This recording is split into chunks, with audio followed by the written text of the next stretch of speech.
blunt, I'm taking a puff. I'm starting to feel like it's us. No trust, so do as you must. For real. There's only a few things that are promised to you in life. Number 1, taxes. Number 2, death.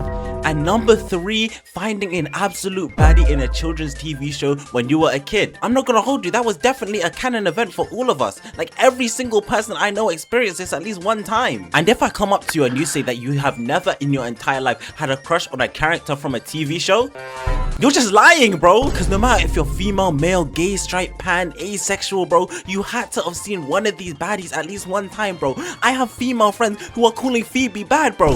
And she was, bro. Look at her. Now, I'm not gonna hold you. There's so many people who are overly spoken about in these conversations. Like, yeah, they're definitely bad, but I feel like they're definitely overrated and spoken about too much when we all unanimously agree that these guys are bad. So I'm gonna try my best to shine some light on some more niche baddies that I've seen throughout my lifetime. So let's get it. Let's go. Starting off, I need to show my respect to my black queens, bro. Let's go to Total Drama Island, and I'm 1,000,000% certain you guys know who I'm about to start talking about. It's Leshawnda. Now, hold up. I know I said I was gonna go for some more niche picks, bro, but as a kid growing up, and even when I have these conversations to this day, so many people try to downplay Leshawnda, saying that she's just a stereotypical ratchet black girl. Like, I don't even get where this criticism comes from, because Leshawnda's nothing like that. Unless you have a surface level reading of her character, no, she's not just this ratchet black girl who's from the hood, bro. She's just someone who doesn't like to get pushed around because she knows what she's worth. Along with this, she's not really like a lot of other female characters in the show. So I'll be honest, she is kind of over sexualized like every other female in the show. But when I say she's different from other females in the show, it's not that she's not sexualized, it's that her entire character arc isn't based around the guy. Like, sure, she ends up dating Harold in the end, but even so, she's still a character and not just someone to further along a romance plot like all the other characters. And even beyond that, she was low-key just a really nice person. Like, when anyone started talking shit on the team, she was always willing to stand up for them and have their back no matter what, bro, even if they were one of her ops. And while we're on the topic, someone who I need to talk about is Charlotte from Henry Danger. Like, she was genuinely ethereal to me as a kid. Mixed that in with the fact that she was really smart and super duper funny, she basically had me wrapped around her finger the entire show. There was this one episode in particular where Charlotte has a dream about her and Henry kissing, and the entire episode is basically just setting up for their kiss. And that genuinely pissed me off beyond belief as a kid, because tell me why within the show Henry was able to bag every single girl literally effortlessly,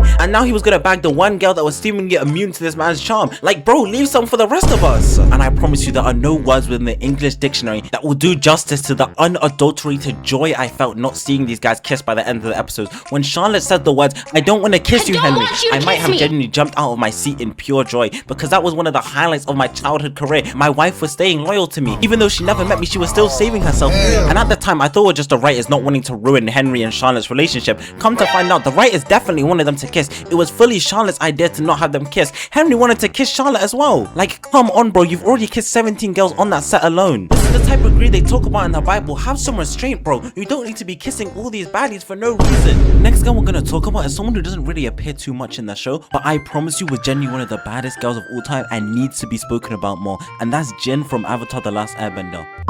And right now you're probably thinking, who the flip is Jin? Why is this guy not talking about some Katara, some Toph, some Mai, some Ty Lee, some Azula, you know, all the heavy hitters? First things first, I'm gonna need to have to shut up for a second and start putting some respect on Jin's name, because she is one of the few Avatar characters to have her own book. And I know it sounds like I'm just speaking some bullshit, but I promise you she has her own comic. It's called Going Home Again. And now that you know who Jin is, we need to talk about how Zuko was absolutely selling the bull the entire time. Tell me why on their first ever date, Zuko's yelling to the waiter, talking about, she's not my girlfriend. Like, bro, you need to calm down. She was feeling you so much to the point she not only ignored that, but then also slurped down her bowl of noodles right in front of you. Couple that with the fact Zuko was being so incredibly dry the entire time they were talking, giving one word basic answers, bro. Like, I was genuinely getting mad because Jin was so bad and this guy just couldn't see it. And then the cherry on top is that this guy was genuinely so stupid. He finally kisses Jin. Jin literally says, yo, I'm in love with you, basically. I want you to marry me. And this guy runs away, talk about some, it's complicated. And that genuinely infuriated me to no end as a kid. Because what do you mean you left this baddie stranded in the middle of nowhere at some random ass lake after you kissed her? You basically just took her virginity and then ran away. Next up, this is probably gonna be the one I'm gonna get flamed the most for, but for this one we're gonna have to go to Teen Titans Go. Yeah, I said it, okay? I said it. We're gonna have to go to Teen Titans Go. I know I'm not gonna be talking about any of the basic ones like Raven or Starfire or Blackfire or Jinx, because if I was, all honesty, I'd probably just go and talk about the ones from the original Teen Titans. No, we're gonna be talking about Rose Wilson, Slade's daughter, the toughest one during the Girls Night Out episode. And before you old heads start talking, yes, I know there's probably a tons of shows that she was in that I just didn't watch, so that's why I'm talking about the one from from Teen Titans Go,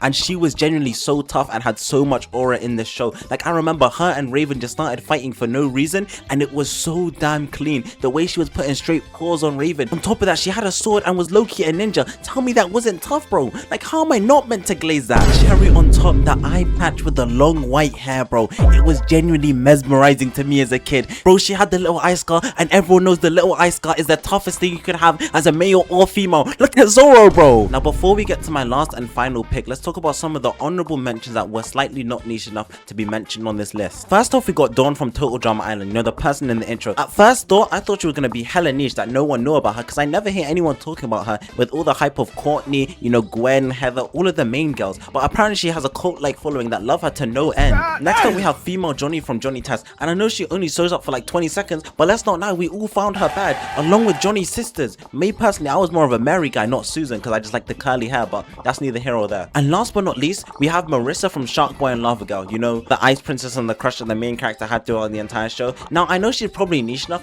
I just didn't think I had much to say about her, mainly because when I did watch Shark Boy and Lava Girl, I wasn't really thinking about her. I only really found her bad because of Elsa, who also had ice powers. Now, ladies and gentlemen, it's time for the final baddie, well, should I say baddies, I will be talking about in this video. And this is genuinely probably my most controversial take of all time, something that you guys may not agree with me for, something that may cause you guys to completely block me off of YouTube, TikTok, Instagram, everywhere, and may cause all my homeboys to never talk to me again. And me personally, I have to go with the main 6 of My Little Pony. What did he say? Not them as ponies, I mean them as humans, you know, the one show where they're all in high school and they're humans. That's the one I'm talking about, because genuinely they were so mesmerizing in that show. Like, from the first time I watched that show, I started understanding why people like My Little Pony. I always thought it was such a boring girl show and I was never ever gonna watch it, but then I finally watched Equestria Girls, I'm pretty sure, and it opened my eye to the absolute peak that is My Little Pony. What do you mean people were gatekeeping this for so long? No wonder girls are so much smarter than us and can become philosophers at 8 years old, because they were watching My Little Pony and we were watching some battle shonen. We need to lock in, guys. But all seriousness, that marks the end of the videos. I'm so sorry for the shorter video. I know last video I said I'd be making longer videos, you know, since the heat's gonna be gone and everything, but I've kind of been on and off recording this, and I really want to finish this video today so I can get posted nice and early for you guys. Don't worry, the next video I got a lot to talk about, and I hope that will pique your interest. So peace out, thank you so much for watching,